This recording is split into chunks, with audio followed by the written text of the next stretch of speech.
soy Mercedes Pérez Cereza, soy notaria de este colegio, del Colegio de Madrid, y tengo mi plaza en Madrid.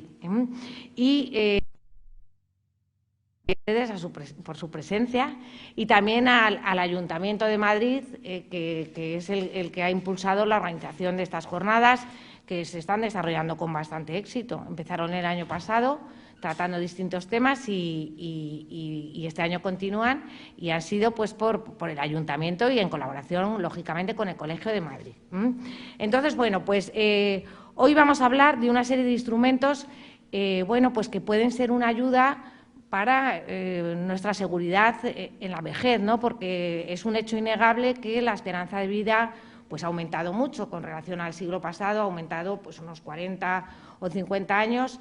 Eso lo sabemos todos, y además también sabemos que ha habido un descenso, está habiendo, cada vez es más constante. Hoy mismo lo he visto yo en el telediario de la natalidad.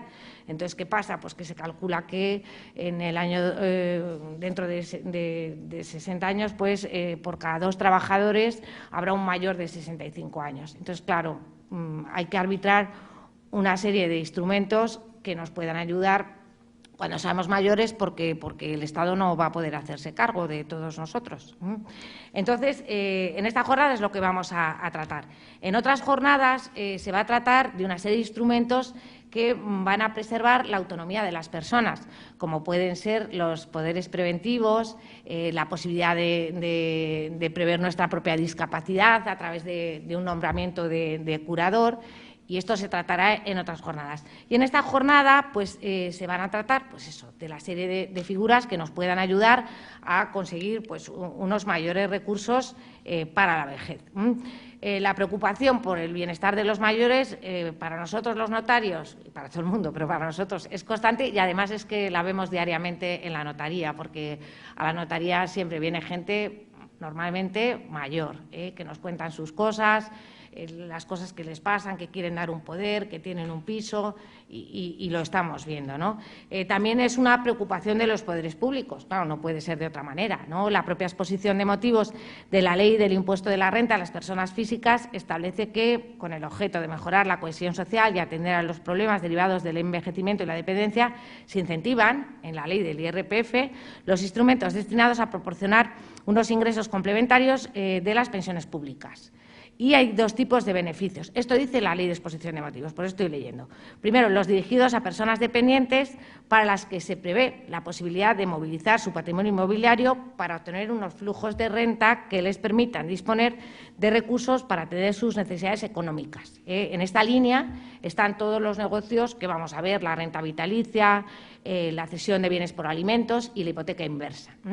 Y luego hay otra serie de medidas que van dirigidas a las personas que quieren cubrir un eventual riesgo, esto dice la Ley del IRPF, de incurrir en una situación de dependencia severa o gran dependencia, que estos serán los seguros de dependencia. Y siempre pues el legislador pues está tratando siempre de fomentar, de ayudar en aquellas figuras pues que nos permitan obtener ingresos adicionales. Concretamente, la Ley de Presupuestos Generales del año 2023 ha introducido ventajas fiscales para una figura que aquí no se usa mucho, yo no he hecho ninguna, en Cataluña creo que se usa más, y son unos créditos inmobiliarios que se dan a una persona en situación de dependencia y que están garantizados con una palabra muy rara que se llama con un derecho de anticresis, cuyo importe se destina a financiar el coste de los cuidados de una persona dependiente siempre que la vivienda garantía vaya al mercado de alquiler y con lo que obtengas del alquiler sea para pagar una residencia a un cuidador.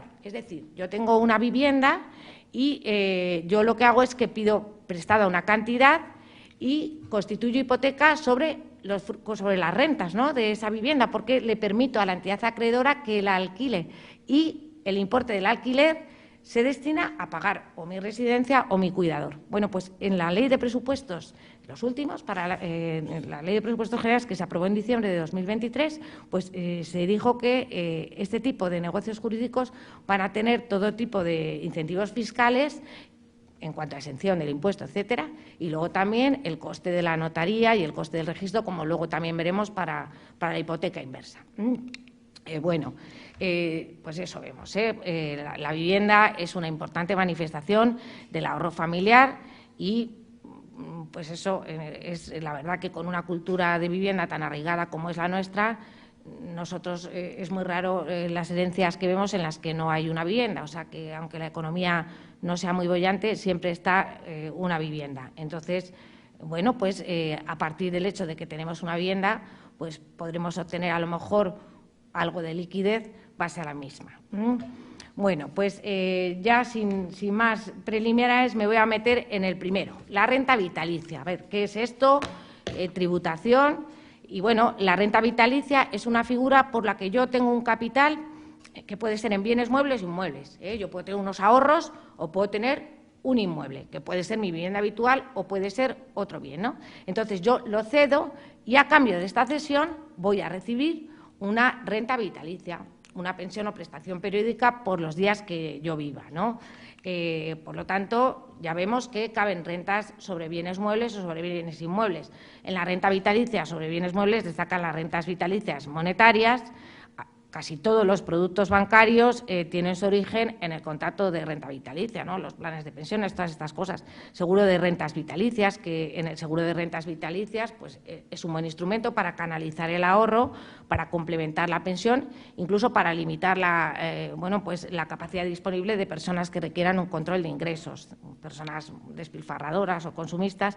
También es interesante, por ejemplo, para personas que quieran transmitir parte de sus recursos, estoy pensando en los padres, a otras personas que presentan un cierto grado de discapacidad o con problemas que requieran disponer de forma tutelada de rentas periódicas y recurrentes. Las rentas vitalicias se pueden contratar como rentas inmediatas o como rentas diferidas. En el caso de las rentas inmediatas, pues yo contrato un seguro de estos y empiezo a recibir la prestación al mes que viene. O en las rentas diferidas, a lo mejor yo lo contrato y empezaré a recibir la prestación pues en un momento posterior, que puede ser, por ejemplo, a partir de mi edad de 65 años en que yo me jubile, ¿no? El importe de la renta o pensión se determinará teniendo en cuenta también los intereses remuneratorios al capital que la entidad se compromete a pagar. Y hay varias coberturas de riesgo, ¿no? Se puede la cobertura de supervivencia o la de fallecimiento. En el caso de cubrir la cobertura de supervivencia, pues se paga la prestación periódica mientras viva el asegurado. Y en el caso de cubrir el fallecimiento, pues se paga la prestación precisamente cuando fallezca el asegurado. Y luego estarían las rentas vitalicias inmobiliarias. En este caso ya les dije, ¿no? Yo tengo un bien inmueble y lo transmito y a cambio recibo una prestación periódica, que es un producto a estudiar para personas mayores que tienen una vivienda y tienen poca liquidez, ¿no? También cabe la posibilidad de transmitir el usufructo y así yo me quedo con la posibilidad de vivir en la casa o incluso de poder explotar el inmueble, ¿no? Alquilarlo, porque cuando tienes el usufructo de un bien lo puedes ocupar o lo puedes alquilar, que eso es importante. Fiscalidad de estos contratos, bueno, pues para que vean un poco la idea esta que quiero yo transmitir, ¿no? Que hay una mejora en el tratamiento fiscal de esto, por ejemplo, en el caso de la renta vitalicia mobiliaria, o sea, cuando transmito un capital y recibo una prestación periódica, para el rentista que percibe la pensión, un porcentaje de la renta se tiene que declarar en el impuesto de la renta de las personas físicas como rendimiento de capital mobiliario. Bueno, pues el porcentaje que tú declaras depende de la edad del rentista cuando lo contrata. Para los de 70 años y mayores de 70 años tienes que declarar un 8%. Y si eres más joven, cuanto más joven eres, más porcentaje declaras. Luego se ha incentivado estos productos para personas de 70 años o mayores de 70 años. Otra manifestación de cómo se quiere fomentar estos productos, pues lo tenemos también en el caso de la ganancia patrimonial. Bueno, yo imagino que esto lo sabrán ustedes, que es una faena.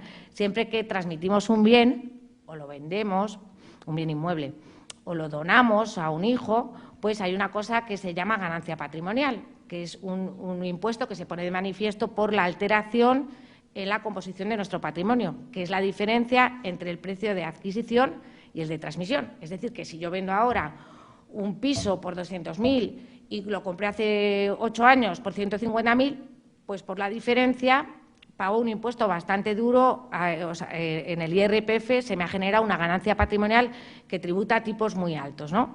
Bueno, pues la ley del IRPF, uno de los supuestos en que lo excluye de gravamen las ganancias patrimoniales son las puestas de manifiesto con ocasión de la transmisión de elementos patrimoniales por mayores de 65 años, si el importe obtenido por la transmisión se destina en plazo de 6 meses a constituir una renta vitalicia, por las condiciones determinadas, y que no pase de 240.000 euros. Pues esto es un incentivo, porque esta ganancia, luego veremos que cuando es tu vivienda habitual y eres mayor de 65 años, está exenta del IRPF. Pero con carácter general, si yo soy mayor de 65 años y tenía la casa del pueblo o tenía un piso en la playa, pues si tengo esta ganancia patrimonial, pero lo invierto en la constitución de una renta vitalicia, pues quedo exenta, que es una manifestación de cómo se quiere favorecer estas figuras, porque, claro, es eso, el primero es el propio Estado, el que está deseando que nos organicemos un poco las cosas. Luego, en el contrato de renta vitalicia inmobiliaria, es decir, cuando se transmite un bien y a cambio se recibe una pensión, también hay otro impuesto que es, aparte de lo de la repercusión en la renta, hay dos prestaciones aquí, ¿no? Por la transmisión del bien y la constitución de la pensión. Por la transmisión del bien hay que pagar el impuesto de transmisiones patrimoniales, igual que cuando vendes un piso, ¿no? o una finca. Normalmente el tipo depende de la comunidad autónoma. En Madrid, si son bienes de Madrid, es al 6% y el valor será el valor del bien cedido. Y luego hay otra contraprestación, que es la constitución de la pensión, que también tributa por ITP al tipo del 1%. Aquí hay que tener mucho cuidado, por eso hay que ir al notario. Cuando tengan estas cositas, pues hay que ir al notario y preguntar. Porque a veces la cesión de bienes de un inmueble a cambio de una renta vitalicia encubría donaciones, porque normalmente había desproporción entre el valor del inmueble y el valor de la pensión, ¿no? Si a lo mejor el pensionista era mayor, que se suponía que te quedan menos años por delante, ¿no? Entonces, hay que ser muy cautelosos porque la ley fiscal dice que cuando la base imponible a efectos de la cesión, o sea, el valor del bien, sea superior en más de un 20% y en 12.020,24 euros a la pensión, la liquidación a cargo del cesionario de los bienes se girará por el valor en que ambas bases coincidan y por la diferencia se practicará una como donación. O sea, que cuidado. Que aquí lo que dicen es eso, tiene que coincidir el valor del bien que se transmite y un poco con la pensión que recibe, calculadas conforme a las normas fiscales, ¿no? Porque si no se entiende que hay una donación. Por eso hay que ir, siempre que surjan estas cosas, está bien que ustedes las conozcan un poquito, lo lean o acudan a charlas, a seminarios, pero en cada caso concreto luego sería muy conveniente pues, que se asesoren en cada caso concreto. Luego, esto ya lo dije, en el IRPF, eso para todas las figuras que vamos a ver, si se trata de la transmisión del bien inmueble, que es la vivienda habitual del mayor de 65 años en situación de dependencia severa o gran dependencia, ahí no hay ningún tipo de ganancia patrimonial para el IRPF. Y ahora les voy a hablar de otro contrato que, bueno, que yo no lo veo mucho en Madrid, pero sí lo vi en los pueblos, como luego les contaré. El contrato de cesión de bienes a cambio de alimentos. ¿En qué consiste? Tributación, etcétera, ¿no? Bueno, pues esta figura, cesión de bienes a cambio de alimentos, era una figura que viene del derecho comparado y viene de tiempos ancestrales, que ahora se lo digo. Se regulaba, no estaba regulada en el Código Civil, se regulaba a golpe por vía jurisprudencial, pero hubo una modificación en el Código Civil en el año 2003 que metió una serie de artículos que ya regulan el contrato de cesión de bienes a cambio de alimentos. Es un contrato por el que una de las partes se obliga a proporcionar vivienda, manutención y asistencia de todo tipo a una persona durante su vida a cambio de la transmisión de un capital en cualquier clase de bienes y derechos, de bienes muebles o inmuebles, ¿no? Entonces, caben dos tipos al hilo de esta regulación. O bien la cesión de la vivienda habitual que puede hacer una persona mayor en favor de otras personas, que pueden ser parientes o no, que asumen la obligación de alimentarle hasta el fin de sus días, o que habría una estipulación en favor de tercero, que pudiera ser la cesión que pueden hacer los padres de una persona con discapacidad de un bien en favor de otra persona, que puede ser un hermano o una fundación, una institución tutelar, a cambio de que el cesionario asume la obligación de prestar alimentos a la persona con discapacidad. O sea, en este caso se trata de la cesión de un bien no a cambio de una renta, sino a cambio de más, de alimentos y cuidados, que ahora veremos la extensión de la obligación alimenticia, ¿no? Lo primero que hay que considerar es que el contrato de cesión de bienes a cambio de alimentos es un contrato. Es distinto de la obligación legal de alimentos que regula el Código Civil, que tienen determinadas personas por el hecho de ser parientes. Eso, aunque a lo mejor no lo sabemos, pero el Código Civil lo dice, ¿no?, que están obligados a prestarse alimentos los descendientes, los ascendientes, el cónyuge y los hermanos en determinados supuestos. Esto lo establece el Código Civil, que es una obligación legal y surge de la ley, ¿no? En el contrato de cesión de bienes a cambio de alimentos hay un contrato y así se ha pactado, ¿no? Esta figura, eso, de cesión de bienes a cambio de alimentos, no se crean eso, que es de antes de ayer ni moderna. Bueno, ya tiene larga tradición histórica, ya existían en tiempos medievales los contratos de manutención rurales para los más débiles, y luego también encontramos antecedentes en derechos forales. En Galicia, por ejemplo, la costumbre en las familias rurales por las que el padre de familia, llegada a la vejez, donaba todo su patrimonio a los hijos a cambio de una pensión o congrua. Y también en Francia encontramos el arrendamiento de manutención en zonas rústicas, en Alemania encontramos figuras similares. O sea, es una figura de larga tradición histórica que a lo mejor se ha usado más en otros tiempos que ahora, ¿no? ¿En qué se diferencia el contrato de cesión de bienes a cambio de alimentos del contrato de renta vitalicia que les hablé antes? Bueno, pues en la cesión de bienes a cambio de alimentos es mucho más amplia, o sea, porque en lugar de cederse los bienes contra el pago de una renta, la obligación que contrae el obligado a prestar alimentos, que se llama alimentante, que es el que tiene que pagarlos, es más amplio porque comprende prestar vivienda, prestar manutención, prestar asistencia de todo tipo, asistencia médica, asistencia farmacéutica, vestimenta, o sea, todo, ¿no? Mucho más amplio como se pacte, ¿no? La diferencia es muy importante porque mientras que en la renta vitalicia puede ser insuficiente para cubrir las necesidades del cedente, en el contrato de vitalicio, porque es que el contrato de cesión de bienes a cambio de alimentos se llama también vitalicio, el cedente de los bienes parece que sí que se procura los cuidados, ¿no? También podría ser incluso fiscalmente la diferencia importante porque ya no existe ese miedo a que haya tanta desproporción entre el valor del bien y el importe de la pensión, porque, claro, en este caso de cesión de bienes a cambio de alimentos y cuidados, la prestación a cargo del que recibe los bienes es mucho más amplia. Es un contrato aleatorio, como todos los que veremos en esta jornada, y es aleatorio. La aleatoriedad resulta de dos factores. En primer lugar, de la duración de la obligación de prestar alimentos, porque depende de la vida del alimentista, que es el que los recibe. O sea, si yo cedo mi piso y a cambio pacto que una persona me va a alimentar mientras mi vida, pues depende de la vida, de la duración de la vida del alimentista, que es indeterminada, claro. Y luego también es un poco aleatorio porque es variable en función de las necesidades del alimentista y su estado de salud. O sea, con carácter general, bueno, pues consideramos que a medida que vamos envejeciendo, pues tenemos más necesidades, pero esto no siempre es así. O sea, hay veces que hay personas que con 90 años están muy bien y hay otras personas que presentando edades inferiores pues necesitan más cuidados. O sea, que depende de este factor aleatorio, ¿no? Es un contrato vitalicio porque dura toda la vida del alimentista, y es un contrato bilateral porque genera obligaciones para ambas partes, ¿no? Para el que cede los bienes, porque cede los bienes, claro, y para el que recibe los bienes porque tiene la obligación de prestar alimentos y cuidados al cedente. Aunque es verdad que el momento de las prestaciones no es coincidente en el tiempo, ¿no? Porque el que transmite los bienes los transmite ya, y el que, obligado a prestar los alimentos y cuidados, contrae una obligación diferida en el tiempo. Por eso, normalmente, se suelen arbitrar, que luego veremos, una serie de garantías por si el alimentante, el obligado a prestar alimentos, no cumple su obligación.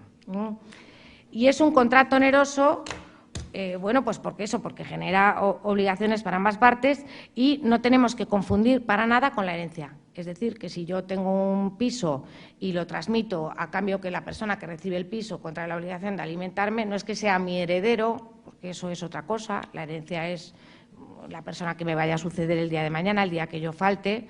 sino que esto deriva de un contrato y no tiene nada que confundir con la herencia, para nada, ¿no? Y luego es personalísimo, aunque bueno, se discute el carácter de personalísimo, según que el obligado a prestar alimentos haya contraído la obligación de acoger en su casa, que esto ya se ve hoy día, se ve un poco, es que esto luego les diré del pueblo, si tuvieras que llevar a tu casa al que recibe los alimentos o no, o simplemente contraes esta obligación de prestarlos y que viva el alimentista por su cuenta, pero siempre bajo tu control y tu supervisión. Y aquí hago un inciso, es que yo normalmente, claro, yo creo que es un contrato que está muy bien, que para los tiempos que corren, la vida que llevamos en la gran ciudad, los pisos tan pequeños, las familias pequeñas, casi todos los miembros de la familia trabajan, yo no le veo mucha salida a este contrato, pero yo les puedo asegurar que yo en zona rural, yo mi primera notaría, que fue en un pueblo de Asturias, en Salas, pues hice 2 o 3, porque es que además este también puede estar muy bien para gente a lo mejor, para que a lo mejor no tienes hijos, vamos, no por nada, sino porque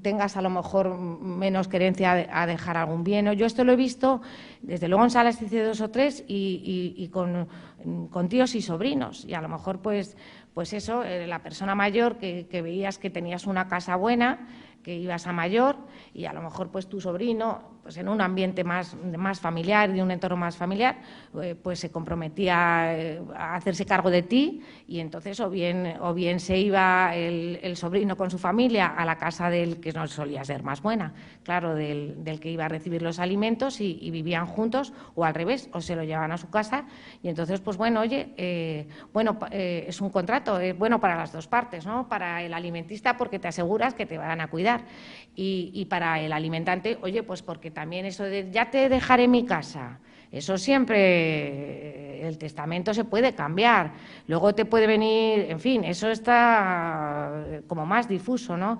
Y esto pues en el contrato de cesión de bienes a cambio de alimentos, pues el que transmite el bien lo transmite ya, desde que firman, ya es dueño el cesionario. Entonces, bueno, pues puede tener, yo ya digo, en Asturias sí que lo hice, en Madrid pues no lo he visto, la verdad, porque lo veo más comprometido, pero es que hasta creo que podría profesionalizarse, o sea, que podría a lo mejor haber una persona jurídica, una sociedad, si se hiciera un poco bien. Igual que ahora a veces pues hay unas casas donde vive gente mayor y tal, pues a lo mejor profesionalizarse, ¿no? Y que hubiera una persona jurídica, una sociedad, una entidad que se pudiera dedicar a esto, ¿no? A prestar alimentos en sentido amplio, recibir el bien, no sé, es una figura que está ahí y podría utilizarse, ¿no?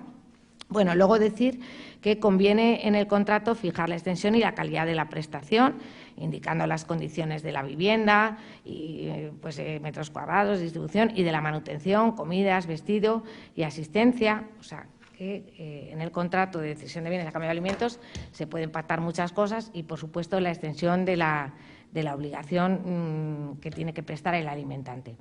Hay que ser muy cuidadosos a la hora de fijar la extensión del concepto de alimentos porque el incumplimiento es causa de resolución del contrato. Y es que es lo que también les quiero explicar. O sea, ¿qué pasa si después que yo he transmitido mi piso a una persona que se ha comprometido a alimentarme y a cuidarme durante todas mis vidas, luego resulta que no cumplen con la obligación, que yo ya he transmitido el inmueble? Vaya faena, ¿no? Bueno, pues normalmente se suele garantizar el cumplimiento de la obligación que contrae el alimentante con una condición resolutoria, que es una garantía porque si no se cumple con la obligación se resuelve el contrato y el que cedió el bien lo recupera, ¿no? Aunque aquí puede haber otros problemas derivados, ¿no? Primero, como el bien ha salido del patrimonio del cedente, ¿qué ha pasado si el cesionario, si el que recibió el bien lo ha vendido o lo ha hipotecado? Y otro problema también que puede pasar, que eso también y ya para todo, es que a lo mejor en el momento en que la persona que ha transmitido sus bienes y deja de percibir estos cuidados, a lo mejor ya no está tan bien de capacidad, que esto ya lo digo para este contrato y para todos, ¿no? Y ya engancho un poquito, no sé si es de otra jornada, pero ya también se lo explico. Hay una figura que se llaman poderes preventivos, que es el poder que da una persona que lo puedes dar. Normalmente nosotros damos un poder para que nos representen y tiene efectos inmediatos y nos representa, ¿no? Pero lo que no sabe la gente es que cuando el poderdante, la persona que ha dado un poder, disminuye en su capacidad, pues es una de las causas de extinción de un poder. Porque esto no lo sabe la gente, pero una de las causas por las que se extingue el poder es porque fallezca el poderdante o porque venga una situación de discapacidad, ¿no? Y para eso hubo una modificación también del Código Civil y se reguló los poderes preventivos, que es un poder que das cuando tienes capacidad y dices, quiero que valga en todo caso, incluso aún en el supuesto en que yo el día de mañana no tenga capacidad, pero lo doy ahora que sí que puedo darlo, ¿no? Y esta figura es que deberíamos tener todos, un poder preventivo en el cajón de casa, que lo tienes hecho, si no lo utilizas, pues mucho mejor, porque eso significa que no has tenido que echar mano de él, pero a lo mejor sí que se necesita. Y sobre todo tú has otorgado este poder cuando tenías perfecta capacidad.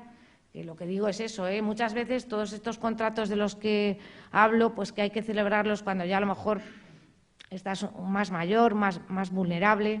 Pues en fin, si también has dado un poder para que una persona, que lógicamente tiene que ser de toda la confianza del mundo, claro, porque son poderes que entrañan cierto peligro, pues si has dado un poder para que otra persona se encargue de tus cosas, pues no habrá ningún problema.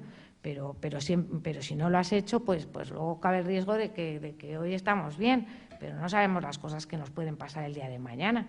Entonces hay que pensar que tener un poder que tú das a una persona y que digas que valga en todo caso, pues puede ser muy útil, ¿eh? Eso desde luego. Bueno, pues ahora les voy a hablar un poquito también de la hipoteca inversa. La hipoteca inversa es una figura, esta sí que es más moderna, porque así que la renta vitalicia, la cesión de bienes a cambio de alimentos, esto viene del Código Civil, que el Código Civil nuestro es antiquísimo, es del siglo XIX, del año 1889. La hipoteca inversa sí que es un pelín más moderna. Se reguló aquí en España en una ley, la Ley 41/2007, de 7 de diciembre, ¿no? Esta figura es importada del derecho comparado, porque la hipoteca inversa ya existía más bien en el mundo anglosajón, existía en Gran Bretaña, en Norteamérica y luego, bueno, pues ahora ya se ha implantado también en Europa, ¿no? Bueno, pues la hipoteca inversa es otra de las soluciones ideadas para hacer líquido el valor de la vivienda cuando tienes una vivienda, pero no tienes mucha liquidez, como todas estas, ¿no? La exposición de motivos de la ley que la introdujo la define esta figura de hipoteca inversa como un préstamo o crédito en el que el propietario de la vivienda realiza disposiciones normalmente periódicas, aunque la disposición la puede hacer de una sola vez, hasta el importe máximo que está determinado por el valor de tasación de la vivienda al tiempo de su constitución. Cuando se alcanza este porcentaje, el mayor dependiente deja de disponer de la renta y la deuda sigue generando intereses. Y la recuperación por parte de la entidad de crédito y los intereses se hará al fallecimiento del propietario mediante la cancelación de la deuda por los herederos o la ejecución por la entidad de crédito. Se lo explico ahora, esto es lo que dice la exposición de motivos. Yo ahora lo traigo a nuestras palabras. En el caso de la hipoteca inversa, una persona, para que goce de todos estos beneficios, ya lo veremos, el solicitante tiene que ser más de 65 años o una persona en situación de dependencia o severa dependencia, ¿no? Tienes un inmueble y entonces tú, te hacen una tasación del mismo hasta el valor que te lo tasan, ¿no?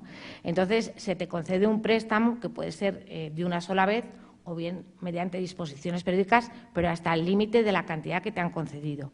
Y mientras tú vives, no tienes que devolver nada. Tú vas disponiendo o habías dispuesto de un golpe o vas disponiendo hasta la cantidad que te prestan. Y luego, cuando fallece el solicitante, es cuando los herederos tienen dos opciones.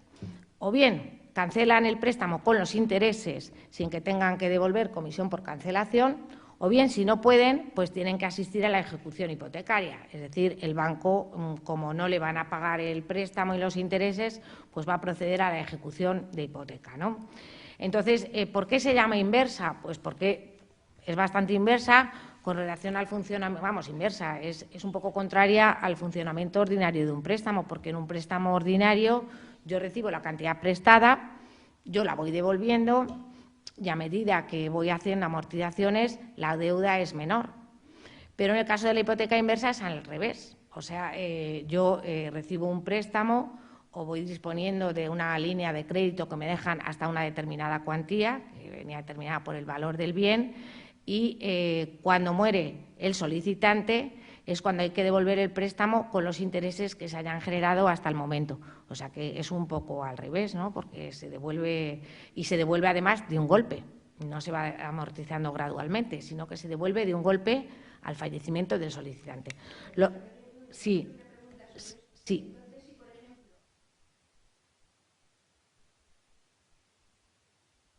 La disposición.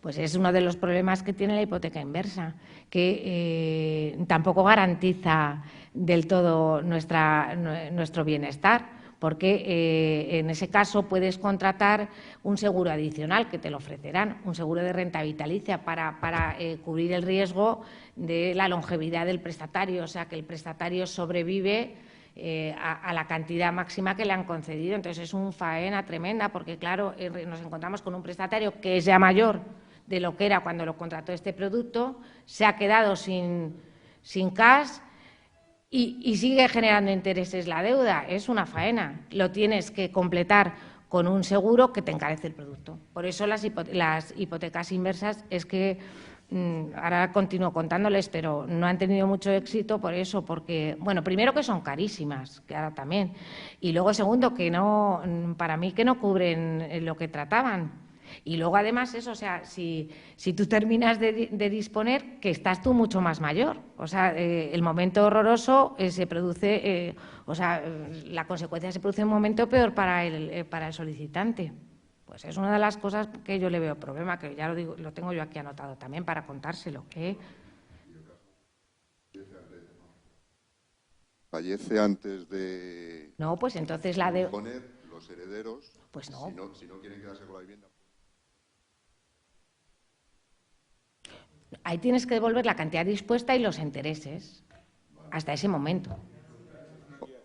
Claro. Pero si no ha dispuesto de la cantidad y dice los herederos, oye, yo esta vivienda no la voy a querer en ningún pues caso. asistes a la ejecución. ¿Dejan disponer de la parte no dispuesta? No, y que no. Ahí asistes a la ejecución hipotecaria, que es que, o sea, los herederos tienen dos posibilidades, o pagarla o quedarse sin el bien. Esa es lo que tienen. O la pagan o quedarse sin el bien. O sea que es eso. Bueno, para que tenga los beneficios fiscales, etcétera, el solicitante y los beneficiarios que éste pueda designar tienen que tener una edad superior a 65 años o estar afectadas de una dependencia o se les haya reconocido un grado de discapacidad superior al 33%. Se distingue aquí también el solicitante, que es el propietario de la vivienda, que normalmente es el que va a adquirir el derecho al préstamo crédito, pero que también cabe una estipulación en favor de tercero. Por eso dice el solicitante o el beneficiario, es decir, que lo puede, a lo mejor está pensando el legislador en una pareja o en otra persona, o sea que yo puedo solicitarlo yo para otra persona. Se habla de solicitante o beneficiarios. Pues eso, la característica que tiene es que el deudor dispondrá del préstamo crédito de una vez o en disposiciones periódicas. La deuda solo será exigible por el acreedor y la garantía ejecutable cuando fallezca el prestatario o se estipula en el contrato el último de los beneficiarios. La vivienda tiene que haber sido tasada contra daños, esto como cualquier hipoteca normal, y solo pueden ser concedidas las hipotecas inversas por entidades de crédito, establecimientos financieros de crédito y entidades aseguradoras autorizadas para operar en España, que además están obligadas a prestar servicios de asesoramiento a los solicitantes de este producto, que eso lo dice la exposición de motivos de la Ley de 2007, que te tienen que asesorar. En fin, sí.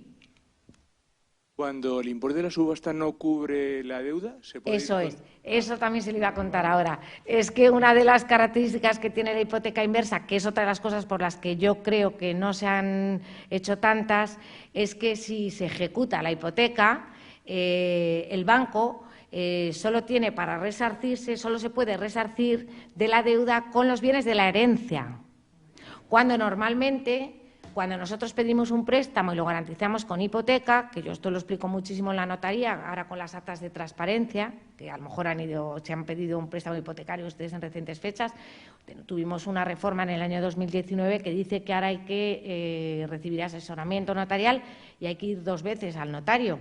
Hay que ir a hacer un acta, que se hace se revisan los documentos precontractuales, se hace un test y luego ya el día de la firma, ¿no?, de la hipoteca. Yo siempre les digo, cuando vienen, digo, cuidado, que por mucho que le hayan tasado la vivienda en 300.000 y usted haya pedido 150.000, si la deuda que pueda llegar a usted a tener es superior al valor que luego se obtenga en subasta, ni siquiera lo que te han tasado, pues puede ser que usted se quede sin casa y siga siendo deudor al banco.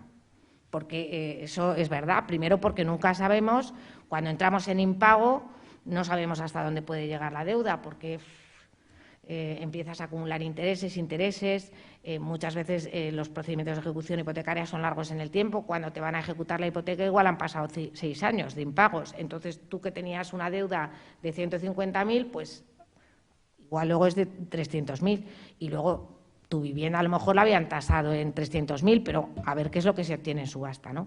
Pues en una hipoteca ordinaria, la entidad de crédito tiene derecho a reembolsarse del importe de la deuda con todos los bienes del deudor, no solo con el bien hipotecado. Ese es el riesgo.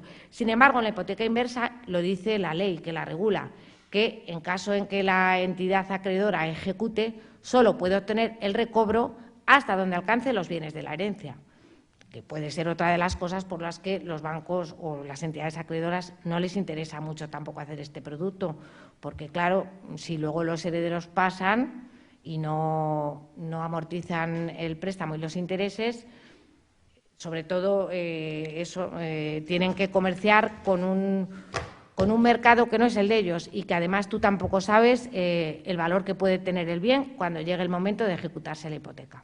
Porque es una de las cosas por las que yo creo que tampoco esta figura ha tenido éxito, ¿no? Luego están exentas de, eso sí, como el legislador las quiere fomentar, el legislador, y bueno, y hay muchísima publicidad en los medios. Yo lo oigo constantemente en la televisión, que sale un señor que me quiere arreglar los problemas, quiere que haga una hipoteca inversa, y en la radio totalmente, pero luego a la hora de la verdad tú vas a negociar y es que no hay por dónde cogerlas, ¿no? La hipoteca presenta muchos riesgos también para la entidad de crédito, por eso no han triunfado, porque el tipo, para la entidad de crédito y para los consumidores, ¿no? El interés. Normalmente el éxito de esta figura requeriría que los intereses que ofrecen las entidades de crédito sean a tipo fijo, porque es que ya lo que te falta es un variable, y sean competitivos durante toda la vida del préstamo o crédito. Y además las comisiones derivadas de la contratación de la hipoteca inversa tendrían que ser reducidas dado el colectivo al que van dirigidos. Pero ¿qué pasa en la práctica? Que los intereses son muy altos y encima te cobran muchas comisiones, porque yo la única hipoteca que… Yo no he hecho ninguna, pero ya lo dije en la exposición anterior, pero para prepararme un poco vi el protocolo de mi antecesora que había hecho una, me la imprimí, la leí y tenía… En el año 2012, creo, o 2013, un interés del 5 y una comisión de apertura de 1,5. Que dije yo, pues ya le vale, o sea, porque yo comisión de apertura ahora prácticamente nunca hay, ¿no? Y un 5%. O sea, si quieres hacer una cosa de ayudar a los mayores y tal, hombre, pon un interés un poco llevadero, ¿no? Porque otra cosa que yo también le veo en la hipoteca inversa, luego la tienen que pagar tus herederos. Tus herederos a los que tampoco no te han podido echar mucha mano tampoco en vida. O sea, tú esperas que los herederos tengan un ascensor social y se pongan en un nivel de vida que tú no has podido tener. O sea, es todo un poco utópico. Yo creo, o sea, los herederos van a tener que pagar el día de mañana el préstamo que tú has disfrutado y ¿qué esperas de los herederos? Para eso te hubieran prestado ellos el dinero a menor interés, que no tengas que acudir a una entidad que te va a cobrar el 5%. Yo creo que es una figura que hace un poco de aguas porque eso es. Otro riesgo es lo que venía un poco a preguntarme, es la devaluación del inmueble hipotecario, que es el que más perjudica a la hipoteca inversa, ¿no? Porque dada la situación del mercado inmobiliario es complicado tener certeza del valor del inmueble en un determinado plazo. Es que puede ser eso, que el bien vale hoy tanto, pero dentro de 15 años ¿cuánto? Y los bancos no están para eso. Los bancos no quieren comerciar con unos bienes cuyo valor ignoran al tiempo de la ejecución. El banco lo que quiere es, pues eso, el banco quiere tener una certeza, es una entidad que tiene ánimo de lucro y quiere ganar. Entonces no quiere, a ver cómo me sale esta operación. Esto normalmente no lo hacen. Luego, bueno, pues tienen ventajas, así las ventajas en teoría, pues es que se mantiene la propiedad de la vivienda y hay beneficios fiscales, no hay impuesto y en la renta, aunque es verdad también que después de la ley de contratos de crédito inmobiliario del año 2019, en cualquier hipoteca ordinaria, el que haya hecho un préstamo recientemente, todo ya lo paga el banco también. O sea que tantos beneficios que tenía la hipoteca inversa, ahora ya no se ve que sean tantos, porque en la hipoteca ordinaria corriente y moliente te lo paga todo el banco también. Luego es, hombre, como la garantía es la propia vivienda, no hay que aportar avales ni demostrar ingresos, esto para que te la den. Devolver el dinero de la hipoteca es una elección que queda en manos de los herederos. Elección, como digo yo, o no tanta elección, que a lo mejor no lo pueden luego devolver. Y luego inconvenientes, pues es eso. Para mí es cara, es un producto que los gastos de constitución de la hipoteca son caros, se pagan en el momento inicial, que es verdad que también lo paga el solicitante. Luego eso, lo que decía esta pregunta, si el beneficiario ha dispuesto de la cantidad máxima prestada, su pensión terminará. Esto podría contratarse un seguro de renta que lo acompañe, pero encarece el producto. Y luego eso, la renta depende del valor de NIR en tiempo de la Constitución y no se revaloriza aunque aumente el valor de la vivienda, por lo que si aumenta el valor de la vivienda se cobra comparativamente menos. Y luego, respecto de si es mejor contratar una hipoteca inversa o hacer un contrato de estos de renta vitalicia, depende, bueno, pues depende, ¿no? En la hipoteca inversa el límite de las rentas a cobrar depende del valor de la vivienda y en la renta vitalicia depende, bueno, pues del capital aportado. Lo ideal sería combinar las dos, claro, sería hacer una hipoteca inversa con un seguro de renta vitalicia por si el beneficiario sobrevive a la amortización del valor del bien. Y luego yo aquí tenía pues todas estas reflexiones, ¿no? Que aunque en un principio tenía que alabarse la bondad del legislador al querer regular la hipoteca inversa, al querer regular un producto que permita hacer líquido el valor de nuestra vivienda y no tener que depender de nuestro entorno familiar, considerándonos muy poderosos por el hecho de tener una vivienda, pues luego en la práctica se ha visto que es una figura que no ha tenido éxito. No ha tenido éxito por eso, pues porque a las entidades acreedoras no les interesa mucho este producto y al solicitante prestatario tampoco le interesa un producto que le supone tan caro y por eso no han tenido éxito. Y esto lo dice la propia estadística, ¿no? Por ejemplo, en el año 2020 se firmaron en toda España 111 hipotecas inversas, mientras que préstamos hipotecarios ordinarios, de todos los cuales están en 46.805. En el 2021 se han firmado 197 y en el 2022 549. Van en ascenso, pero vamos, muy poquito a poco. Mientras que las hipotecas ordinarias, pues en 2022 61.654. O sea que es un producto que no ha tenido éxito, como no le den una vuelta. A ver si el Gobierno a lo mejor genera alguna disposición, sí. En relación a eso que está diciendo usted, precisamente en el año 2014 estuve intentando enterarme de la hipoteca inversa y consulté con un abogado de la OCU y me dice, mira, si entre la familia podéis ayudar a tu madre, pues es mucho mejor, porque lo que le van a dar pues es justamente lo que usted ha dicho, que va a ser muy poco y luego se termina y luego no se puede recuperar y todo eso. O sea que es eso, yo creo por eso ayuda. Poner la esperanza en los herederos, pues a lo mejor es mejor pues incluso hacer una reunión, vamos, o que tus hijos te presten, o la próxima figura que voy a hablar, que es la venta de la nuda propiedad con reserva de usufructo. Hombre, tus hijos siempre quieren más heredar y que no les cueste nada, claro. Eso es la mejor de las hipótesis, heredar y que no te cueste nada. Eso es lo mejor. Pero claro, si tus padres te necesitan, bueno, pues a lo mejor hay otras soluciones, porque a lo mejor hasta que tus hijos te hagan o esas cantidades tal, o esta figura que esta sí que la he visto yo más, de todo lo que les he hablado, bueno, la renta vitalicia mucho, porque ya para cosas, los planes de pensiones y todo esto tiene su origen en la renta vitalicia, en el contrato de renta vitalicia mobiliaria. La renta vitalicia inmobiliaria yo no he hecho ninguna, o sea, que ceder un bien, sí, sí. Sí.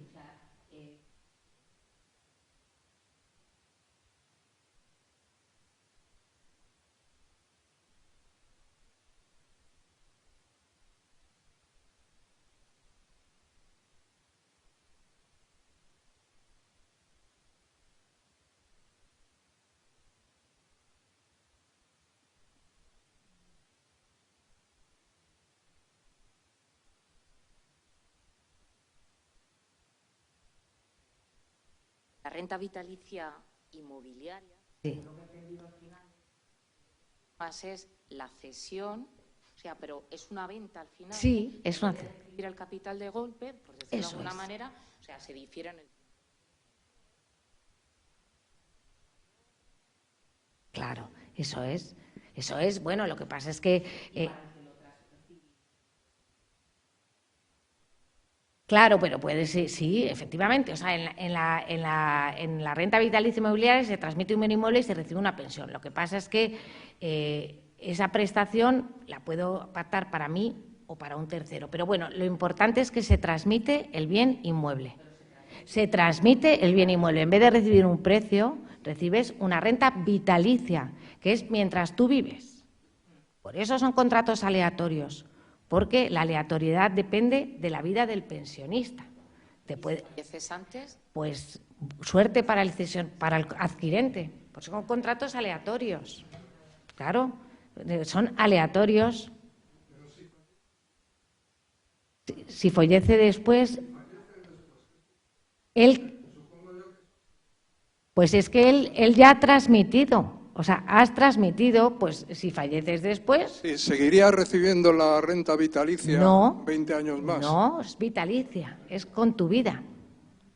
Sí, pero me imagino yo que el banco establece una aportación en base a un juego de estadísticas, de probabilidades, que este señor va a venir y se le ve con salud, va a vivir 30 años. Pero si en vez de 30 años vive 50... Eso ya pero es que son dos figuras. Primero me han preguntado por la renta vitalicia inmobiliaria. Se ha transmitido el bien. Y usted me pregunta por la hipoteca inversa, ¿no? No. Yo le pregunto, en la renta vitalicia inmobiliaria... Ahí no creo que haya banco, porque el banco no se dedica a adquirir bienes. Será el... Muy profano en sí, esto, es ¿no? muy profano, claro. Pero a mí me digo, si es una renta vitalicia que te aportan por ceder tú la vivienda, pero luego ellos dicen, bueno, va a vivir 10 años, pero vives 20, ¿seguirán pagando esos 10 años? Sí, porque es un contrato aleatorio, sí. Claro, es un contrato aleatorio, sí. Sí, es un contrato aleatorio. Eso es, sí. Bueno, pues la venta de la nuda propiedad con reserva del usufructo, esta figura, yo esta sí que la he hecho en Madrid, la he hecho también en otras localidades, la he hecho en el pueblo y la he hecho en la ciudad. Y esta es una figura en cuya virtud tú transmites la nuda propiedad y te reservas el usufructo, que es el derecho de vivir mientras todos tus días o de explotar el bien, que puedes alquilarlo, ¿no? Entonces, es interesante, porque es una figura atractiva porque tú recibes un dinero y te quedas en tu casa. Aunque transmites la nuda propiedad, te reservas el usufructo, ¿no? Es una figura atractiva para el que compra también, porque puede ser una forma de adquirir a un precio menor una vivienda con la incertidumbre de que no sabes cuándo la podrás ocupar, pero bueno, también la compras más barata, ¿no? Y para el vendedor es buena porque tienes unos ingresos y te quedas en tu casa. Incluso lo que digo yo, puede ser interesante incluso poder pues vender a tus hijos. O sea, yo antes que hacer una hipoteca inversa, claro, porque digo yo, mis hijos van a preferir heredarme y no tener que poner un duro, claro, pero bueno, si no, pues prefiero que me ayuden mis hijos así. Pues vendes la nueva propiedad y te reservas el usufructo. El perfil del nudo propietario comprador, pues del que compra, pues no tienen por qué ser fondos buitres, ni puede ser unas personas con ahorro y solvencia económica que buscan una inversión segura a medio o largo plazo y no tienen por qué estar basados en la especulación. Lo único pues que ahí tienes un poco pues que compras a largo plazo. Puede ser una alternativa interesante para mayores sin descendientes o incluso, en caso de haberlos, si el adquirente es un pariente, ¿no? Y la venta de la nuda propiedad se puede llevar también de muchas maneras, la contraprestación, es decir, yo puedo vender la nuda propiedad y recibir el precio de golpe, o bien puedo recibir parte del precio al contado y parte a plazos, eso como se haya estipulado. La cuantía de la nuda propiedad depende de la edad del usufructuario y la cuantía del usufructo, es decir, eso lo sabrán ustedes. Cuanto más años tiene el usufructuario, menos vale el usufructo, porque menos esperanza de vida tenemos. O sea, una persona de 30 años, su usufructo es conforme a las normas fiscales, pero vale mucho porque se supone que tiene larga esperanza de vida, y una persona que tiene 80 años pues ya tiene menor esperanza de vida, con lo cual el usufructo vale menos y más vale la nuda propiedad. En cuanto a las condiciones del usufructo, se pueden pactar al tiempo de su constitución. Por ejemplo, parece aconsejable pactar que no pueda el usufructuario ceder su derecho de usufructo ni arrendar la vivienda sin consentimiento del nudo propietario. Se puede pactar o se puede pactar que pueda, o sea, porque con carácter general, cuando eres titular del usufructo, tienes el derecho de uso y disfrute y la facultad también de administración y, por lo tanto, de alquilar. En cuanto a los gastos que tiene que soportar el usufructuario y el nudo propietario cuando se ha vendido la vivienda en estas condiciones, depende de lo que hayan pactado, lógicamente, pero si no han pactado nada al respecto hay que acudir al Código Civil, a la norma, y la norma dice que el usufructuario, como es el que tiene el uso de la vivienda, pues tiene que correr con los gastos del uso normal, ¿no? El pago de los suministros, gastos de comunidad, la luz, el agua, etcétera, y las reparaciones extraordinarias corresponden al nudo propietario. Además, el usufructuario le tiene que dar aviso de la necesidad de hacerlas, y también el nudo propietario va a pagar el IBI, el seguro de la vivienda y las diferentes derramas. Esto si no se ha pactado. O sea, si se ha pactado, pues está a lo que se haya pactado. Pero si no se ha pactado, esto es lo que dice el Código Civil, ¿no? El usufructuario pues corre con los gastos del uso ordinario de la cosa. Y el nudo propietario, que es el propietario potencial, el que será dueño de todo el día de mañana, pues corre con los impuestos, los gastos extraordinarios, etcétera. En cuanto a la tributación, bueno, pues cuando vendes la nuda propiedad, que lo paga el adquirente, pagará el impuesto de transmisiones patrimoniales por el valor de la nuda propiedad, y luego, cuando fallezca el usufructuario, también se paga por la consolidación del usufructo, pero eso lo paga el adquirente. Ventajas fiscales, pues si se hace esta operación inmobiliaria sobre la vivienda habitual y el vendedor tiene más de 65 años, pues ya se lo he dicho, no hay ganancia patrimonial en el IRPF, o sea que es una buena figura. Y luego ya concluyo un poco la intervención, pues un poco reflexionando de qué posición tienen nuestros herederos en caso en que el causante haya celebrado estos contratos. Y lo que les digo es eso, que la posición que tienen los herederos es poca y escasa, ¿no? Porque, bueno, aunque ustedes saben que existe una cosa que se llama herederos forzosos, que son un grupo de parientes que tienen derecho a la legítima sí o sí, por el hecho de ser parientes, y que son los hijos y los padres y el cónyuge, pues realmente estos herederos forzosos tienen derecho de recibir algo el día de mañana, ¿no? Pero estos contratos, si realmente han sido contratos y no ha habido ilicitud de la causa, como en algunas sentencias se ha visto con la cesión de bienes a cambio de alimentos, pues poco tienen que hacer, porque la verdad es que el causante ha hecho un contrato, ha sido oneroso, no es que haya regalado los bienes ni los haya dispuesto gratuitamente para eludir el pago de legítimas ni nada, sino que ha hecho unos contratos pensando en su mejor bienestar el día de mañana, y entonces los herederos pues nada tienen que hacer, no tienen ninguna acción. Y nada, y concluyó la exposición diciendo pues que eso, que la esperanza de vida crece mucho, que tener vidas centenarias, como van siendo, ¿no? Y ya cada vez conocemos a más personas que llegan a de 100 años, pues es un reto, y que todos tenemos, los ciudadanos, cada uno, nosotros los notarios, tenemos que estar pendientes un poco de los cambios que experimenta la sociedad para poder ofrecer las soluciones que sean mejor en cada caso, y también lo que les digo, o sea, que yo les dé unas pinceladas pues para que conozcan un poco y les suenen estas cosas, pero que si se encuentran en el caso concreto y tal, pues que vayan a su notario de confianza y que les explique y asesore bien en todas las cosas y en todas las repercusiones que pueden tener. Bueno, pues muchas gracias por atenderme. Gracias. Sí, claro. Una cosa que he visto aquí, la cesión de bienes a cambio de alimentos puede ser una figura que sustituya a la donación, entiendo yo.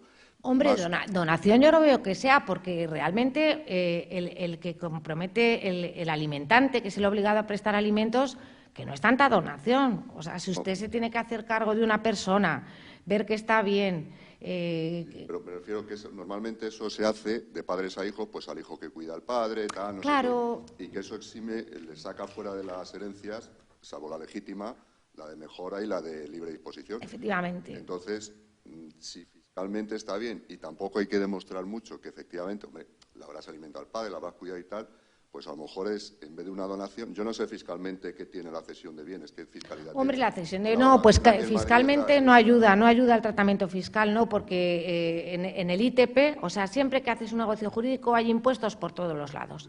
El impuesto más inmediato es el que se derive, ¿no? En la venta el ITP, en la donación el de donaciones, y luego el impuesto más inmediato es las repercusiones que nos da en la declaración de la renta, ¿no? Pero el impuesto inmediato, el ITP, pues es bastante fuerte, porque pagas la transmisión del bien como una venta al 6% si fuera en Madrid, y por el valor del bien, que si es un piso de 200.000, al 6%. Pero la constitución de la pensión también se calcula con las normas fiscales y tributa al 1%. Luego, es carito. La donación a hijos es más económica, porque la donación a hijos está bonificada en la Comunidad de Madrid. Entonces, ya fiscalmente, la cesión de bienes a cambio de alimentos es cara. Vale. Es cara porque pagas por la cesión del bien, ya le digo, pagas como una venta. Y también la constitución de la pensión tributa. Y encima el castigo ese, que tal. Sí, hombre, vamos a ver, yo creo que la cesión de bienes históricamente sí que tenía caracteres como de filantropía, era como una recompensa al que te ayudaba un poco y decías, bueno, pues me está ayudando, pues le voy a ceder este bien. Ahora es que ya esta filantropía que ya no la veo tanto, o sea, porque es que también la prestación de cuidar, si es de, o sea, no es ir a ver a tus padres, si es de alimentar y cuidar es preocuparte, tal, poner un cuidador, o sea, o lo haces tú o poner un cuidador, o sea, es una prestación bastante amplia, la de prestar cuidado y alimento, ir al médico, acompañar al médico, ocuparte de las medicinas, es bastante, o sea, yo entiendo, claro, depende, como dice, depende, ¿no?, de cada caso, pero con carácter general puede ser la obligación del que recibe los bienes puede ser bastante costosa, porque todos sabemos lo que decimos, lo que es atender a una persona mayor, no solo...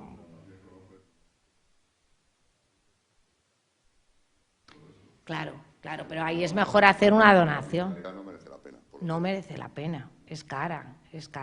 Es más, yo creo eso, la veo o en el mundo rural, porque, bueno, en los sitios más pequeños, pues es como más... o que se profesionalizara incluso, pues que igual que surgen ahora de estas viviendas, que lo he visto en el periódico, que se juntan 5 o 6 personas mayores y un cuidador, y en vez de que pues aunan sus fuerzas y los gastos los ponen todos, oye, pues a lo mejor si surgiera una empresa seria, claro, pero tendría que ser algo muy serio, porque el vitalicio también tiene ese peligro, o sea, que el que transmite el bien, transmites el pleno dominio, desde que sales del notario ya no eres dueño. Y tienes el derecho a percibir una pensión periódica que, hombre, lo lógico es que se cumpla, pero ¿y si no se cumple? Tú ya has transmitido el bien. Es un contrato un poco peligroso. Bueno, siempre se suele acompañar de lo que digo yo, de la condición resolutoria, pero bueno, me tengo que fiar mucho del que me va a prestar los alimentos, no que sea la sociedad Bienestar SL, que es que me da un poco de miedo, la verdad. Yo creo que sí.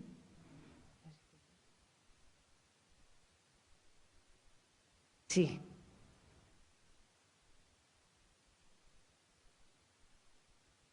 Una figura, la cesión. La cesión de bienes a cambio de alimentos. Yo pienso, por ejemplo, en mi madre, a la que quiero y adoro. Claro. ¿Sabes? Que para mí es un privilegio el poder cuidarla, ¿vale? Pero pensando en el tema de la vivienda, digo, bueno, si hacemos este tipo de contrato, mi madre vive conmigo, la casa, yo no le pago para poder disfrutarla ya, yo no le pago a ella la vivienda, por decir, no hay tal transmisión y lo único que voy a tener que pagar en renta es el valor de la valoración del inmueble. Porque el tema del cuidado y la atención de mi madre va de suyo. No sé si No me he explicado. ¿Pero en cuál? En la cesión a cambio de bienes, de a cambio de alimentos. de No, alimento, pero es que yo no le voy a pagar la vivienda a ella. No, hombre, no, claro, pero aquí yo me comprometo al cuidado de la atención, claro, que pero ella vive conmigo, con lo cual yo ya la estoy cuidando. Claro, sí, pero se tiene que valorar el bien y se tiene que valorar la pensión conforme a unas normas fiscales que son muy complicadas, pero hay unas normas fiscales de valoración de la pensión. De alguna manera que sí, sea por la edad, mira, lo tengo aquí, se capitaliza, se multiplica por el número de años, etcétera, y es el castigo fiscal ese que les he dicho.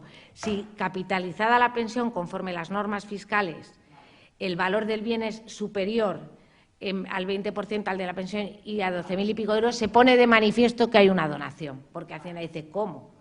Que está transmitiendo esta señora un bien que vale 200.000 y la pensión, capitalizada la pensión vale tanto, aquí hay mucha diferencia. Esto no es un contrato oneroso, no es bilateral, no hay prestaciones, hay un desequilibrio, y ahí viene la donación. Entonces, por eso tampoco eso es.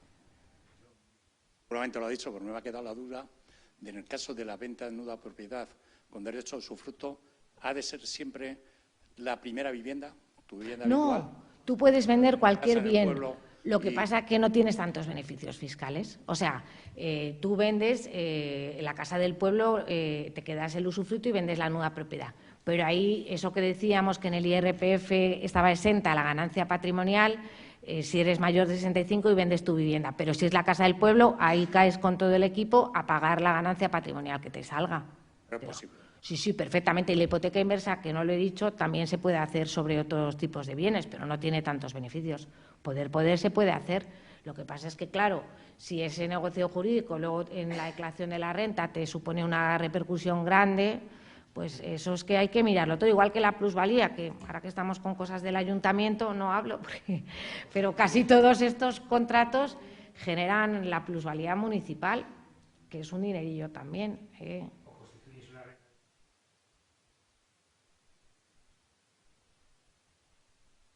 Aunque sea la segunda vivienda. No, bueno, lo que les dije, sí, con las condiciones y tal, que no pase, sí, es una de las exenciones que tenía la ley de IRPF, eso sí, que el importe que recibiste lo destines a constituir una renta vitalicia, sí. Bueno, generalmente todos los negocios jurídicos siempre tienen muchísima repercusión para el bolsillo, por eso hay que asesorarse bien, porque todos normalmente... el otro día vino un señor enfadado a la notaría que se enfadaba conmigo. Digo, pero es que mire, yo no pongo la norma, que quiere, que es que me ha costado mucho. Me costó antes y me cuesta ahora, porque iba a vender el piso de los padres. Ya pagué plusvalía y ahora... Digo, mire, es que claro, le cuesta a usted, me cuesta a mí.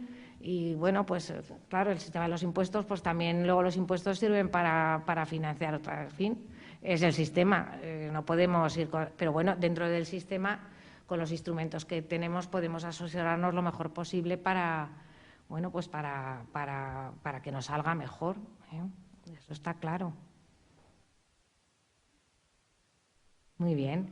Bueno, pues yo creo que podemos dar por concluida la sesión. Perfecto, pues muy bien. Muchas gracias por su atención. Y qué colaboradores, porque yo siempre me da mucha vergüenza preguntar cuando voy a los sitios y dicen ahora preguntas y yo ahí me escondo porque me da mucha vergüenza, pero ustedes han sido muy colaboradores. Soy Mercedes Pérez Hereza, con H, como cereza. Muy bien, pues muchas gracias. Gracias.